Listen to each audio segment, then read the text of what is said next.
লোভী দোকানদারকে বোকা বানানোর নিনজা টেকনিক। ভাই ভাই ভাই, এই বিস্কুটটা হইব ভাই, আমার খুব দরকার। এই বিস্কুটটা তো দেখে মনে হয় বিদেশি। না ভাই ওবো না। কিন্তু ভাই আমার এই বিস্কুটটা তো খুব প্রয়োজন ছিল ভাই। এই বিস্কুটটা আনতে হলে তো ভাই বিদেশ থেকে আনা লাগবো।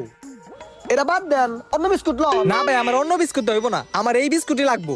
আসলে কাহিনীটা হয়েছে কি, এই বিস্কুটটা আমার গার্লফ্রেন্ডের অনেক পছন্দ, আর কালকে আমার গার্লফ্রেন্ডের বার্থডে। ভাবতাছি কি 20-30টা বিস্কুট আমার গার্লফ্রেন্ডের গিফট দিমু, এর লিগে একটু দেখেন না ভাই। না ভাই, এটা তো পসিবল না। আপনি অন্যটা লইলে লইতে পারে। আরে ভাই, আপনার জীবনে মনে হয় প্রেম করেন নাই তো, এর লিগে আপনি প্রেমের মর্যাদা বুঝতেছেন না। আমার এই বিস্কুটটাই লাগবো, আপনি একটু ম্যানেজ করে দেন না। যত টাকা লাগুক আমি দিমু। জান, আপনার একটা বিস্কুটের লিগে 1000 টাকা দিমু। 1000? এই চান্সে মনে হয় মেলা টাকা লাভ করে দেবো। ওই কাম।